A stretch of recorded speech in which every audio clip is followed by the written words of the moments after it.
कौन सा चैप्टर करना है अपने को? Chapter number 47, ageing analysis of stock items.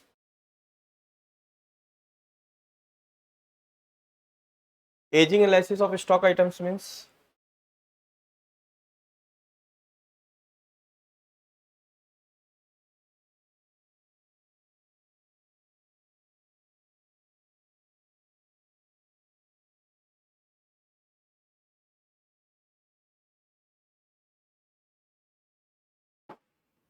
Ageing analysis of stock items. Sir जो भी हमारे पास स्टॉक आइटम्स है उसका एजिंग करना है। एजिंग करना मतलब वो कितना पुराना, जैसे आपसे मैं पूछूं आपका एज कितना है तो आप बताओगे ना।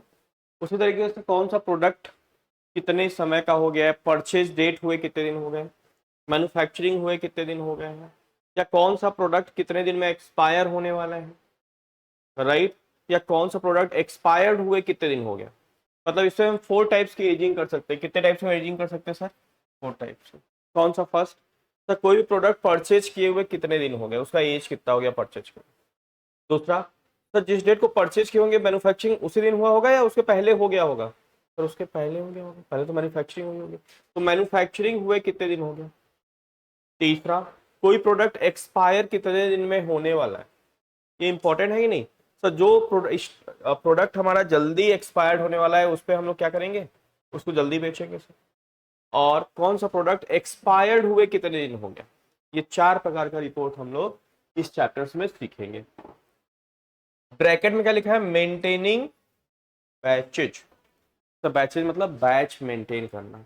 आप लोगों ने देखा होगा कोई भी खाने पीने का प्रोडक्ट कुछ भी रहता है उसमें क्या लिखा रहता है? लॉट नंबर या बैच नंबर लिखा रहता है, और एक नंबर रहता है से 5643 वट एवर। और उसी के जस्ट नीचे क्या लिखा रहता है? MFG date. और पेपर दे दिया ना। और क्या लिखा रहता है sir? EXP date, MFG date and EXP date. तो एमएफजी मतलब मैन्युफैक्चरिंग हुए। सर ये लॉट नंबर या बैच नंबर होता क्या है? अगर किसी भी प्रोडक्ट का बैच नंबर सेम है इसका मतलब वो सेम डेट को मैन्युफैक्चर हुआ है, राइट। क्या हुआ है? सेम डेट को क्या हुआ है? मैन्युफैक्चर हुआ है। That is called manufacturing date. क्या उसको बोलेंगे? Manufacturing date. क्लियर है?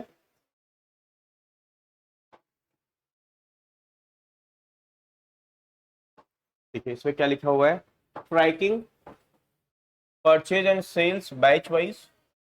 ट्रैक करेंगे ageing analysis of stock item based on the manufacturing, purchase and expiry date, and viewing the batch wise reports। उसके बाद असाइनमेंट।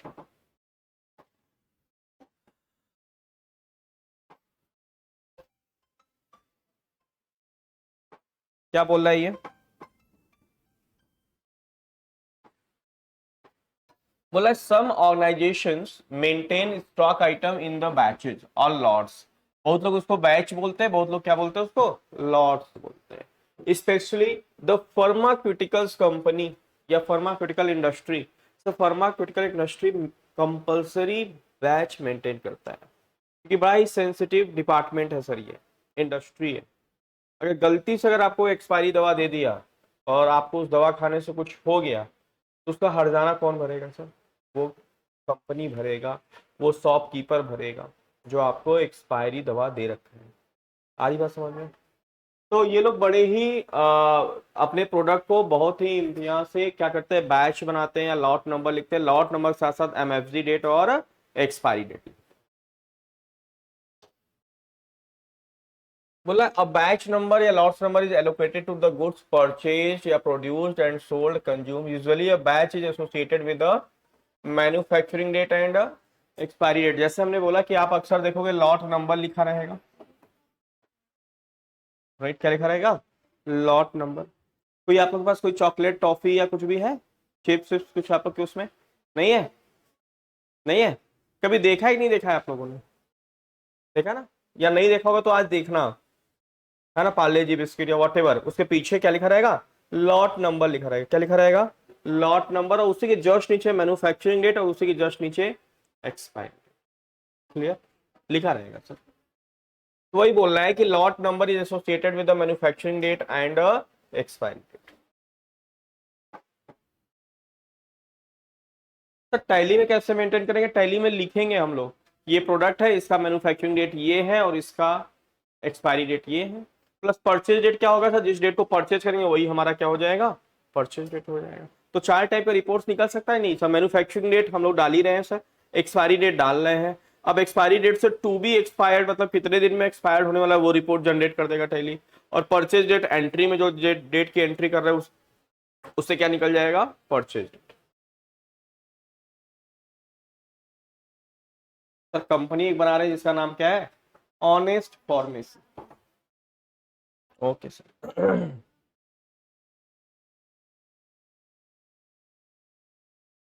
सर क्या मेंटेन करना पड़ेगा इसके लिए? इनेबल सॉरी, इनेबल बैचेज, क्या करना है, इनेबल बैचेज को यस करना है। क्या करना है, इनेबल बैचेज को yes, and maintain expiry date for batches को क्या करना है, यस। मतलब ये दोनों ऑप्शन को अपने क्या करना है, yes. Okay sir.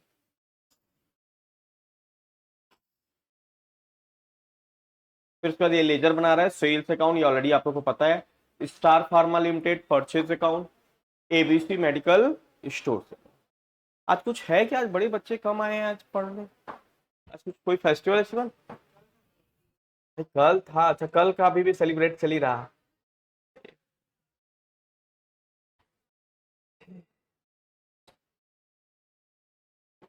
Sir unit, box, stock items. Sir stock item बनाएंगे। अच्छा ये स्टॉक आइटम बनाने के लिए ना बोला है हम इतने टाइप के स्टॉक आइटम्स बना सकते हैं, मतलब इस मेथड से।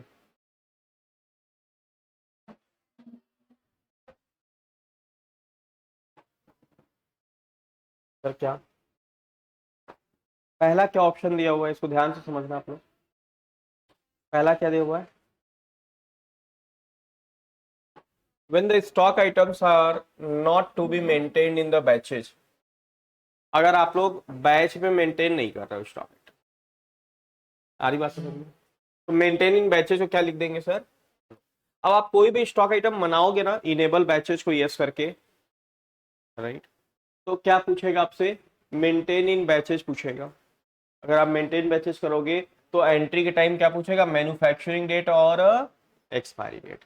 अगर आप चाहते ही नहीं हो कि सर हम एमएफजी डेट और एक्सपायरी डेट मेंटेन करें, अच्छा एमएफजी डेट मतलब समझ रहे हो ना, एमएफजी मतलब मैन्युफैक्चरिंग, ईएक्सपी मतलब एक्सपायरी डेट्स। अगर आप बैच नहीं मेंटेन करना चाहते तो इस ऑप्शन में नो कर दो, तो ये आपसे पूछेगा ही नहीं। बहुत बार होगा कि आप सर बैच तो मेंटेन करना चाह रहे हो लेकिन MFG date expiry date maintain नहीं करना चाहते, और क्या किस तरीके से मेंटेन कर सकते हैं? सर हम चाहते हैं एमएफ बैच नंबर मेंटेन करें, एमएफजी डेट मेंटेन करें, और ईएक्सपी हम नहीं करना चाहते तो ऐसे सेट करेंगे। बैच नंबर मेंटेन करना चाहते हैं और एक्सपायरी डेट मेंटेन करना चाहते हैं, मैन्युफैक्चरिंग डेट नहीं मेंटेन करना चाहते, और लास्ट सर हम सारा मेंटेन करना चाहते हैं, बैच नंबर भी, एमएफजी डेट भी और ईएक्सपी डेट।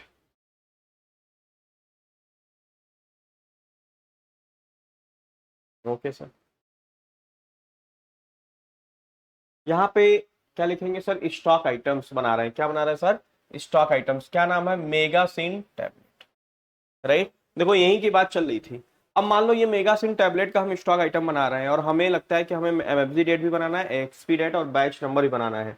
तो हम क्या करेंगे सर, ये तो चीजें हैं स्टॉक आइटम का नाम, ये अंडर हम यहाँ पे मेंटेन इन बैचेस को क्या कर देंगे, यस। एमएफजी डेट को क्या कर लेंगे, track of manufacturing, yes. EXP, yes. नहीं मेंटेन करना चाहते इस टाइप का बैचेस तो इसी को क्या कर देंगे,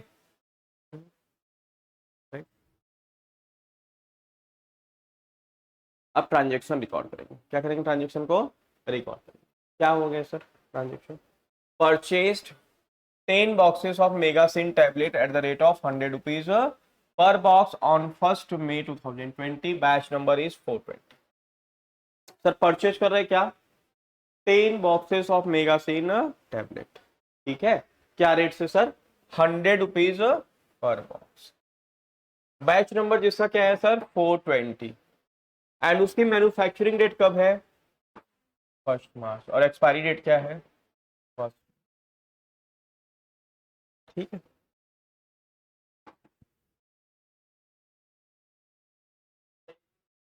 हाँ, एक सेकंड, मुझे लग रहा है 1 अप्रैल का होगा, परचेज डेट होगा। एक सेकंड।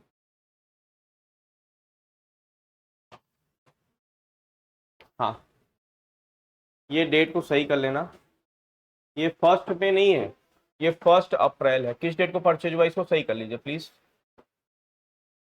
इसको सही कर लीजिए। क्या है? Purchase 10 boxes of Megacin tablet at the rate of 100 rupees per box on 1 April 2020। किस डेट को परचेज किया है? 1 अप्रैल 2020। हमारी बात समझ में, इसको सही कर लेना।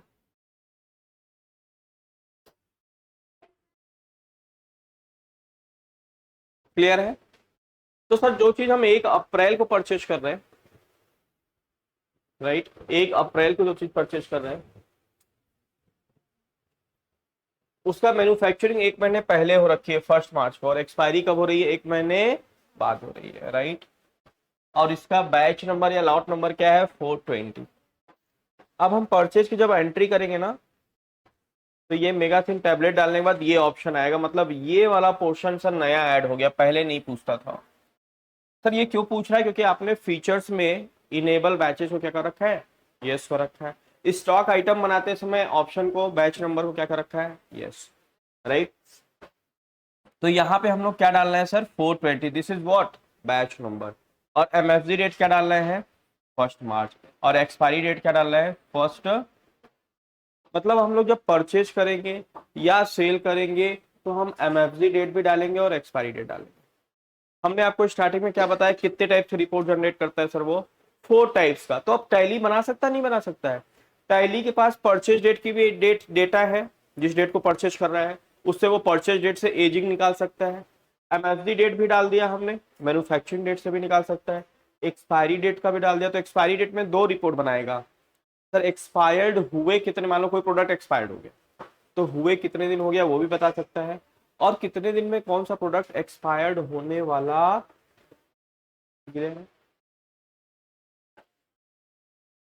And accept the work. अब ये देखो, इसको सही कर लेना, क्या नाम है कृष्णा? हाँ, ये 1 अप्रैल होगा। सही कर लिया सारे लोग? कोई ना, सही कर लिया पक्का? Question number 2। अब ये अगेन 20 बॉक्स परचेज कर रहे हैं mega sick tablet at the rate of 100 rupees per box. किस डेट को सर? 1 मई को। बैच नंबर क्या है? 501। जिसकी मैन्युफैक्चरिंग डेट क्या है? 1 अप्रैल। एंड एक्सपायरी डेट क्या है? फर्स्ट। अगर ध्यान से क्वेश्चन देखोगे तो 1 महीने पहले उसकी मैन्युफैक्चरिंग डेट है परचेज डेट से, और 1 महीने बाद क्या है उसकी? Expiry date. सेम सर, हम लोग परचेज की एंट्री करेंगे और ये डेटा पुट कर देंगे। यहाँ बैच नंबर डाल दिया, यहाँ क्या डाल दिया? एमएफसी डेट, और यहाँ क्या डाल दिया?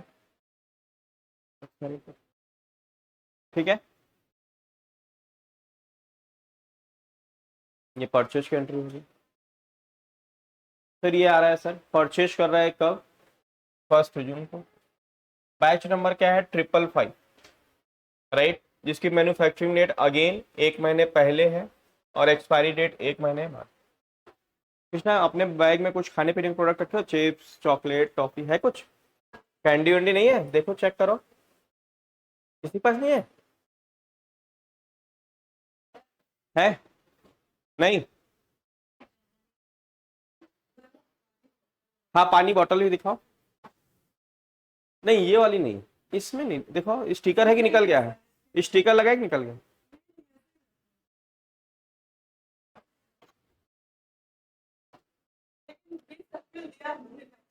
हाँ, मैन्युफैक्चरिंग दिया है, क्योंकि ये आप खाने पीने के प्रोडक्ट देखेंगे ना अलग से, तो आपको क्या हो जाएगा, दिख जाएगा सर। ध्यान से आज देखिएगा, अपने खाने पीने या कोई candy, chocolate, chips, what ever खाने पीने के प्रोडक्ट में, तो उसमें स्पेशली लिखा रहता है।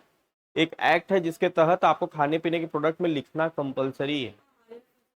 नहीं, हाँ वो तो एफएसएसआई है ही है, और एक वेट एंड मेजरमेंट एक्ट ऐसा है जिसमें आपको वेट मेजरमेंट और ईएक्सपी मैन्युफैक्चरिंग सारा डिटेल्स देना आपको कंपल्सरी, राइट। तो सर ये परचेज की एंट्री किया, अगेन यहाँ batch number, MFG date and expiry date लिख दिया सर।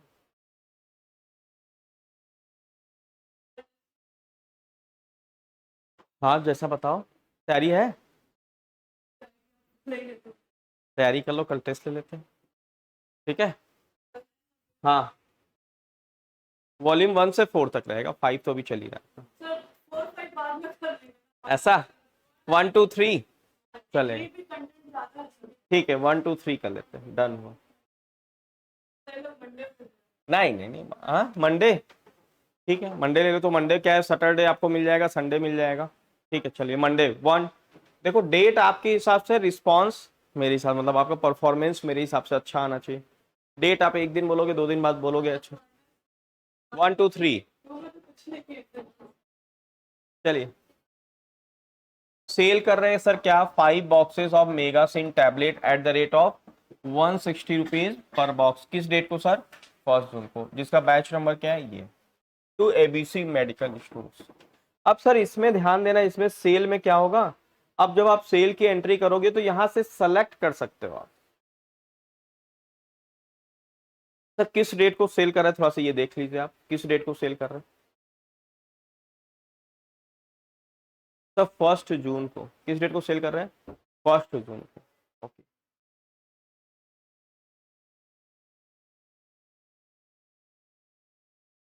जब आप सेल करोगे ना तो यहाँ बैच नंबर दिखेगा, तो हमारे पास 3 बैच नंबर है सर। कौन कौन से 3 बैच हैं, पहला बैच नंबर है 420, दूसरा 501 और तीसरा 555, है ना, 3 बैचेज है, ठीक है। ये पहले वाला एक्सपायरी कब हो जाता है सर, 1 मई को, दूसरा वाला 1 जून को और तीसरा वाला 1 जुलाई को, ठीक है। ये इस डेट का एक्सपायरी हो जाएगा। जब हम यहाँ पे कर्सर ले जाएंगे ना तो ये हमसे दिखेगा, ये 501 भी दिखा, 555 भी दिखा, लेकिन 420 वाला ऑप्शन नहीं दिखा सर। क्यों नहीं दिखा, देखो now in the item allocation screen select the batch number 501, batch number 420 does not appears in the batch since it is expired, नहीं दिखा है, जिससे आप किसी को भी एक्सपायरी प्रोडक्ट देने से बच सकते हो sir. Now enter the quantity, rate, manufacturing date, expiry date and select the end of list for the second batch number। तो हम कौन सा बैच नंबर ले सकते हैं, या तो 501 ले सकते हैं या 555 ले सकते हैं, 420 ऑप्शन नहीं दिखेगा, ठीक है, 420 वाला ऑप्शन नहीं दिखेगा, ओके सर, इसको एक्सेप्ट कर लिया सर हमने। अब स्टॉक समरी हम लोग देखेंगे,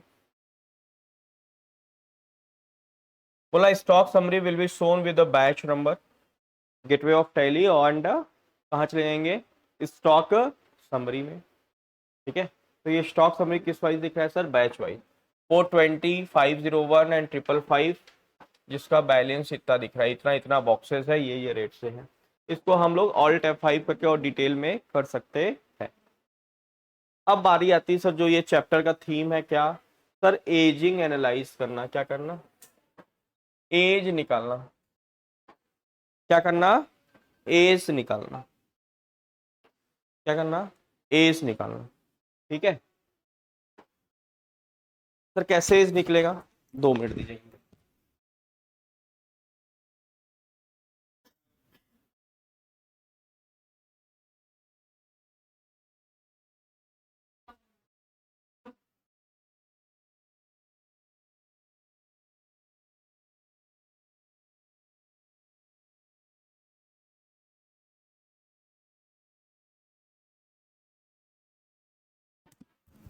चलिए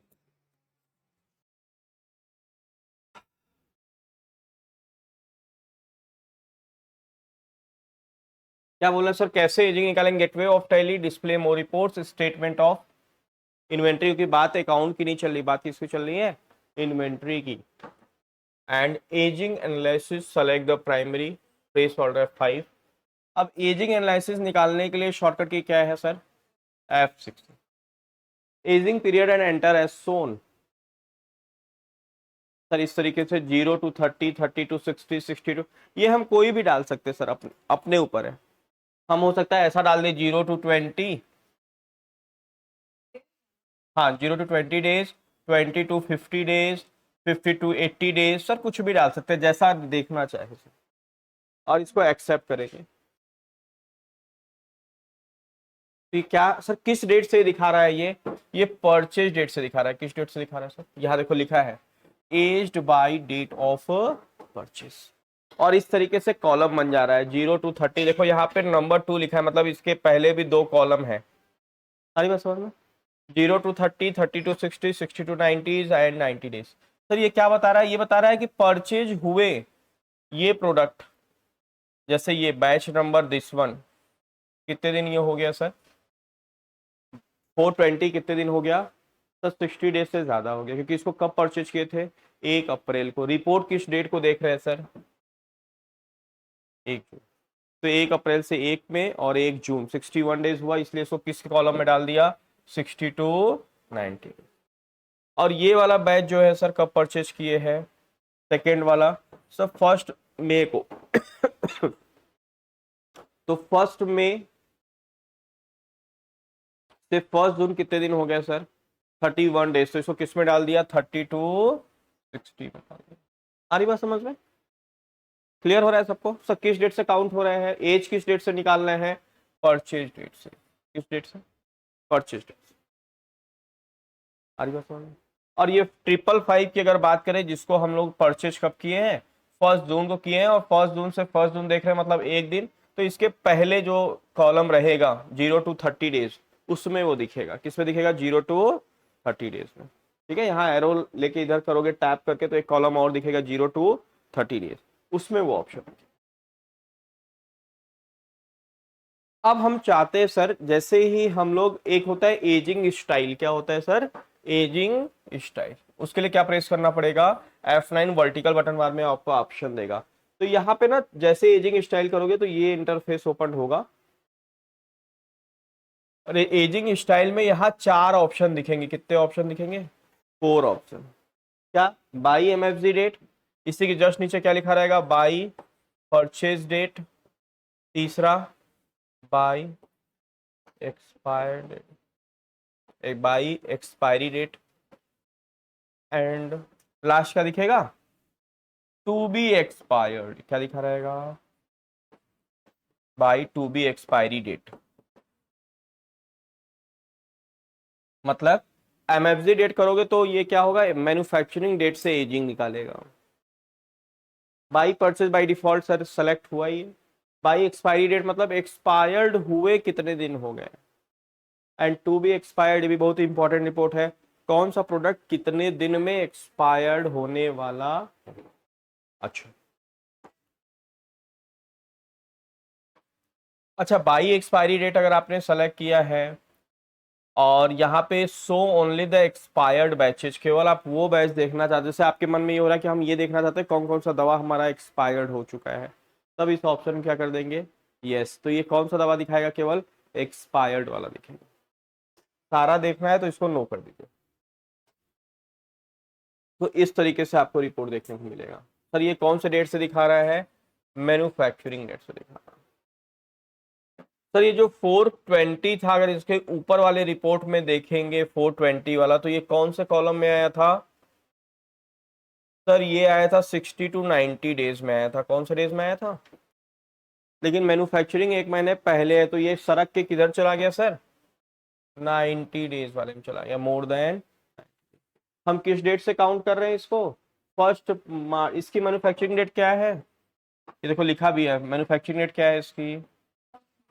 तो 1 मार्च से 1 जून कितना होगा, मार्च, अप्रैल, मई, 1 जून, 91 डेज अप्रॉक्स होगा सर। तो ये मोर देन 91 डेज में चला गया। इसकी मैन्युफैक्चरिंग डेट क्या है, 1 अप्रैल। 1 अप्रैल से 1 जून कितना होगा सर, 61 डेज होगा, इसलिए वो किस में चला गया। और ये 1 मई को परचेज हुआ है सर, फर्स्ट में से फर्स्ट जून कितना हुआ, 31 डेज हुआ, तो ये कौन से कॉलम में आ गया? समझ पा रहे हो बात को?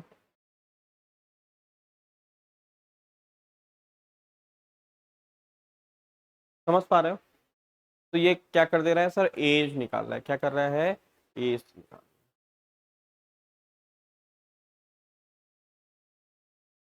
ये देखिए, यहाँ पे हमने फिर F9 करके किस बेसिस पे डेट निकाला है sir? Age by expiry date. तो यहाँ पे क्या दिख रहा है सर, फर्स्ट जून में ये एक रिपोर्ट है और एक ये है, तो इसको एक्सपायर्ड हुए कितने दिन हो गए सर? कितने दिन है सर? 1 महीने हो गए एक्सपायर्ड, तो ये यहाँ पे दिख रहा है। कोई दवा 1 महीने को एक्सपायर्ड हो गया है और रिपोर्ट किस डेट को देख रहे हो? फर्स्ट जून को। तो एक्सपायरी डेट से कितने दिन हो गए सर? 1 महीने हो गए, मतलब 31 दिन, तो ये 3260 में आ गया। ये वाला सर, ये फर्स्ट जून को एक्सपायर हुआ है, फर्स्ट जून को देख रहे हैं, मतलब एक दिन में एक्सपायर हुआ सर, सिंगल डे। तो ये कौन से कॉलम में आएगा? जब इसको इधर करोगे तो 0 to 30 डेज में ये आएगा। और ये फर्स्ट जुलाई वाला सर एक्सपायर्ड हो चुका है क्या? No sir.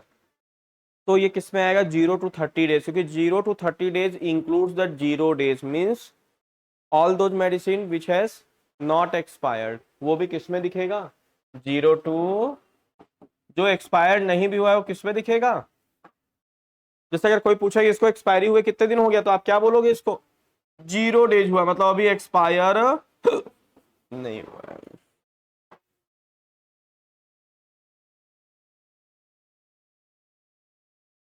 फिर लास्ट वाला, टू बी एक्सपायर्ड। तो टू बी एक्सपायर्ड में ना लोग कंफ्यूज हो जाते हैं, मतलब इस रिपोर्ट में टू बी मतलब कितने दिन में एक्सपायर्ड होने वाला है। तो पहले वाले को ध्यान से देखो, 420 कितने दिन में एक्सपायर होने वाला है सर? फर्स्ट में, मतलब एक्सपायर होने वाला है या ये हो चुका है? होने वाला है कि हो चुका है सर ये दवा एक्सपायर? हम रिपोर्ट कौन सा देख रहे हैं? To be expired, expected expiry, हो चुका है। तो ये 0 to 30 डेज का column also includes the 0 days. जैसे अगर हम पूछे ये कितने दिन में एक्सपायर, ये 420 बैच कितने दिन में एक्सपायर होने वाला है, आप बोलो 0 डेज में एक्सपायर होने वाला है, मतलब ये ऑलरेडी एक्सपायर हो चुका है। तो इस कॉलम में एक्सपायर्ड भी दिखेगा, तो ये वाला हो गया सर। ये एक्सपायरी होने वाला है कितने दिन में सर? फर्स्ट जून को, और फर्स्ट जून को देख रहे हैं, मतलब एक दिन में एक्सपायरी होने वाला है, ये भी इसी में आएगा सर। लेस देन 30 डेज में 1 डेज किस में आएगा? लेस देन 30 डेज में। 0 डेज भी किस में आएगा? लेस देन 30 डेज में। और ये फर्स्ट जुलाई, फर्स्ट जून से फर्स्ट जुलाई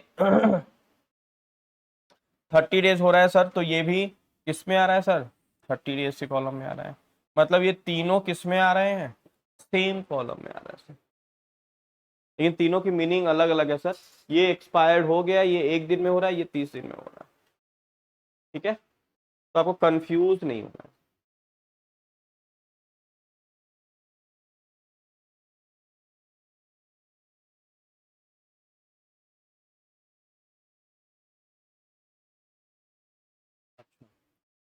ये बोल रहा है कि अगर हमको कोई भी रिपोर्ट देखना है जिसमें हम वैल्यू से हम देखना नहीं चाहते, हम क्या देखना चाह रहे हैं? कौन सी प्रोडक्ट कितनी क्वांटिटी में एक्सपायर्ड हो रही है। तो उस केसेस में हम क्या करेंगे? F7 प्रेस करेंगे, जिससे वैल्यू क्या हो जाएगा। जैसे इसमें हम लोग क्या देख रहे हैं? क्वांटिटी भी देख रहे हैं और वैल्यू भी देख रहे हैं सर, क्वांटिटी वैल्यू। लेकिन अगर हम वैल्यू नहीं देखना चाहते सर, ये वाला कॉलम नहीं देखना चाहते, क्या प्रेस करेंगे? F7। क्या प्रेस करेंगे? F7, hide value. और यहाँ वैल्यू वाला ऑप्शन क्या हो गया सर? हट चुका। ठीक है, वैल्यू का ऑप्शन क्या हो जाएगा? हट जाएगा।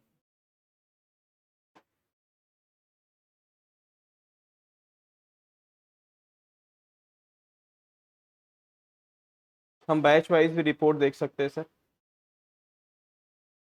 बोल रहे हैं vouchers for a particular batch, vouchers for a particular batch. Gateway of Tally display more reports inventory books and batch. Select किया क्या?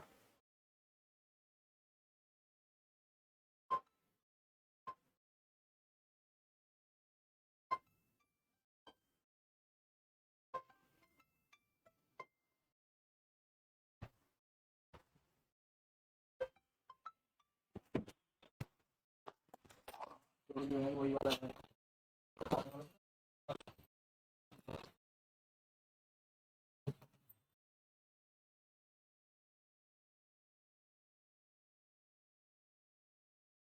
कितना होगा मेरे।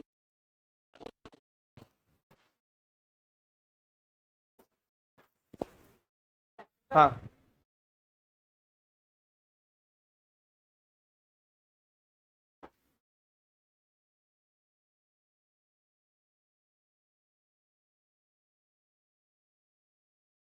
सर, यहाँ क्या किया हमने, इन्वेंट्री बुक्स में जाके बैच नंबर सेलेक्ट करेंगे सर।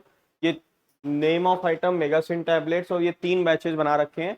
जो बैच के एंट्री देखना चाह रहे हो, मान लो 501 का देखना चाह रहे हैं, सेलेक्ट कर लो 501। तो 501 से रिलेटेड सारी एंट्री आपको देखने को यहाँ मिल जाएगा, मतलब बैच वाइज आप वाउचर्स देख सकते हो। ठीक है, उसके बाद क्या है सर ये आपके लिए। अच्छा,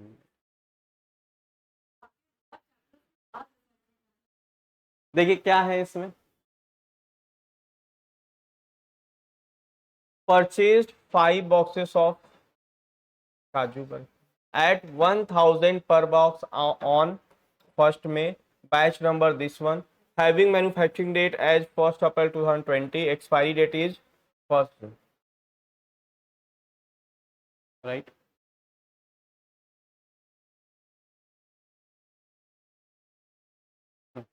ठीक है, 1st May को परचेज कर रहे हैं, जिसकी मैन्युफैक्चरिंग 1 महीने पहले है और एक्सपायरी डेट 1 महीने बाद है। आ रही बात समझ में? सेम उसी तरीके से ये भी है सर, जिसका परचेज डेट क्या है, 1 जून है ना। मैन्युफैक्चरिंग डेट जस्ट 1 महीने पहले है और एक्सपायरी डेट जस्ट 1 महीने बाद है। सेम क्वेश्चन है सर, बस उसमें 1 महीने का डिफरेंस है ना। ठीक है, सेम है। Check out the stock summary batch wise आपको देखना है। Check out the ageing analysis report 0 to 20, 20 to 50, 50 to 80 days and more than 80 days, है ना। ये सारे रिपोर्ट्स आपको देखने हैं। ठीक है, क्या बोल रहा है, ageing should be from, purchase date से एजिंग देखना है आपको, मैन्युफैक्चरिंग डेट से देखना है, एक्सपायरी डेट से देखना है, और टू बी एक्सपायर। ठीक है, सेम क्वेश्चन है। ठीक, तो आप लोग इसको थोड़ा सा करिए चैप्टर्स को।